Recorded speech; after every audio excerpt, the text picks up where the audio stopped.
The trade tensions between Canada and the United States have reached a critical point. U.S. President Donald Trump has signed an executive order slapping a 25% tariff on imported medium and heavy-duty trucks. The new tariff is expected to hit November 1st. There is a carve-out for vehicles traded under the Canada-U.S.-Mexico agreement. Trucks compliant with CUSMA will only be tariffed on their non-American parts. The latest levies will not hit auto parts compliant under the North American Trade Pact for now. A 10% tariff will be placed on buses and motor coaches. Let's bring in international trade lawyer Robert Glasgow now. Robert, thanks for being here. Can you break down these tariffs for us? 25% on imported medium and heavy-duty trucks. To what extent will this affect Canada? President Trump's recent executive order imposing 25% tariffs on imported medium and heavy-duty trucks, set to take effect on November 1st, marks a significant escalation in the ongoing trade dispute. While there are carve-outs for USMCA-compliant vehicles, the broader implications for Canada's integrated manufacturing sector are deeply concerning.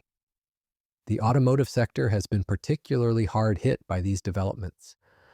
In a major blow to Canadian manufacturing, Stellantis has announced plans to invest $13 billion in American facilities, while shifting Jeep Compass production from Ontario to Illinois. This decision comes amid Trump's stated desire to see Canada exit car manufacturing entirely, a position that has prompted Ottawa to threaten legal action. The loss of these manufacturing jobs represents not just an economic challenge, but a fundamental threat to communities that have depended on automotive production for generations. The justification for these tariffs under Section 232 national security grounds has been met with skepticism from trade experts. Given the deeply integrated nature of U.S.-Canada auto and defense markets, many view this rationale as questionable at best. The protectionist rhetoric appears to be driven more by political considerations, including support from union leaders who have aligned themselves with Trump's agenda, rather than genuine security concerns. As these pressures mount, various sectors are experiencing significant job losses despite diplomatic efforts. I think it's nothing wrong with flattery and all those things if it gets you results. But the coalition the prime minister needs of the premiers and industry supporting his approach, I think is starting to fracture a little bit. I think it's starting to show weakness. It was very unified 5-6 months ago, but it was all on this bet that we could pacify this president, mollify him, and actually get to a trade deal. But then we hear his trade representative saying, forget it on auto, and then more and more tariffs hitting Canadians and Canadian workers.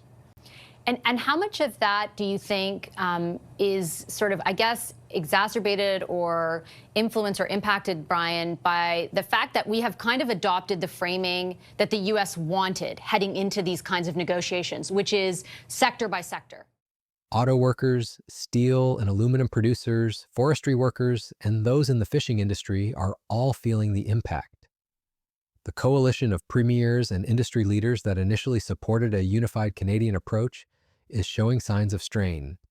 What began as a united front 5 or 6 months ago, based on the hope that diplomatic engagement could pacify Trump and secure a favorable trade deal, is now fracturing under the weight of economic reality. This internal discord has become increasingly visible in recent weeks.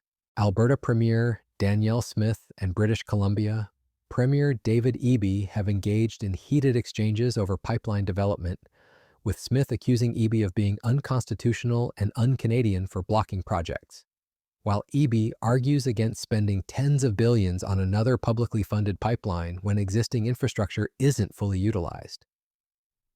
Meanwhile, Saskatchewan and Manitoba premiers are calling for changes to Chinese EV tariffs to protect the canola industry, a position strongly opposed by Ontario's Doug Ford.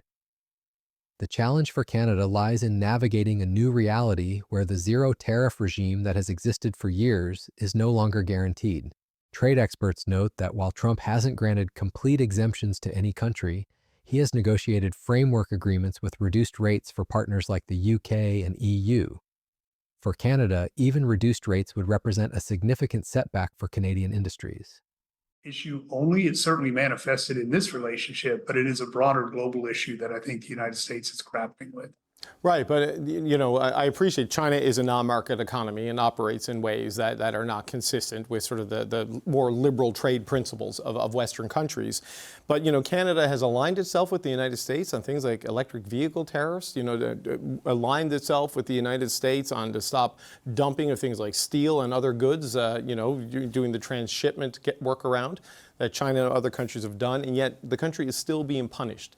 So I mean, what is the way out of this for Canada with this president? Because Canadians do not believe they're a bad actor when it comes to the United States, and here we are losing tens of thousands of jobs. No, I understand that, and I think it's hard to separate the psychology of the tariffs from. I don't know that this is intended to be punitive per se, and I think one of the difficult things to appreciate is that this is not just Canada, that there are many, many other countries that are subject to tariffs as well.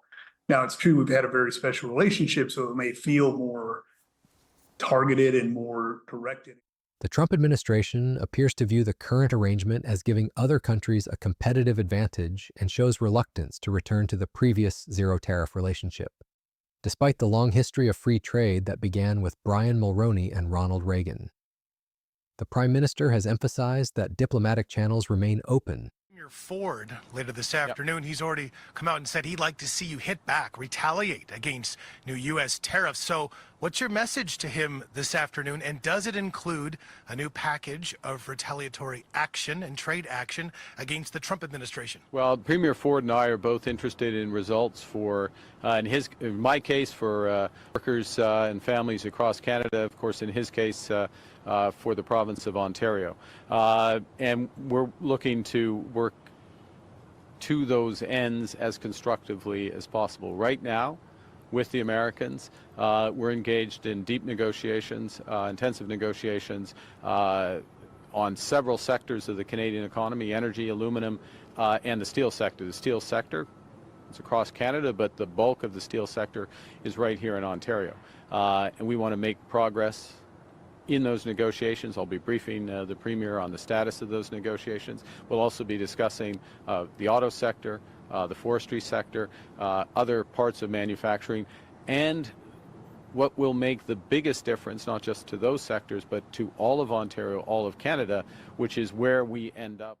In recent discussions about retaliatory measures and the upcoming Canada-US-Mexico trade agreement review, the government has stressed that Canada maintains the best trade deal with the U.S. compared to any other country, with 85% of trade remaining tariff-free.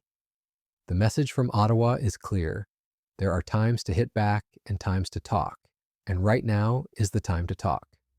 Despite these diplomatic efforts, the pressure continues to mount.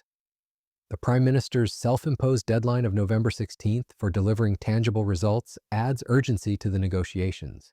The revival of discussions around projects like the Keystone XL pipeline represents attempts to find common ground, potentially offering benefits to Alberta's oil industry while avoiding concessions on auto, dairy, or cultural products.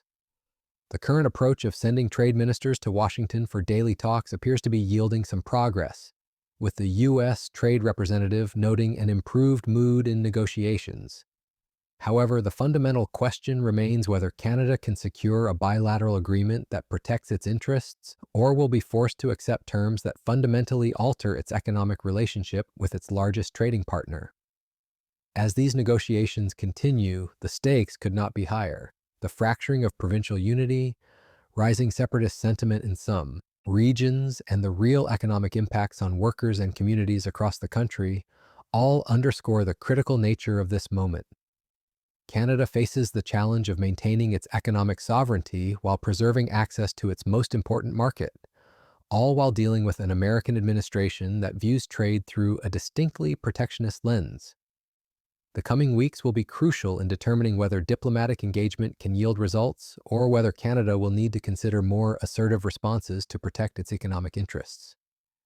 The path forward requires careful navigation between maintaining productive dialogue and standing firm on principles that protect Canadian workers and industries.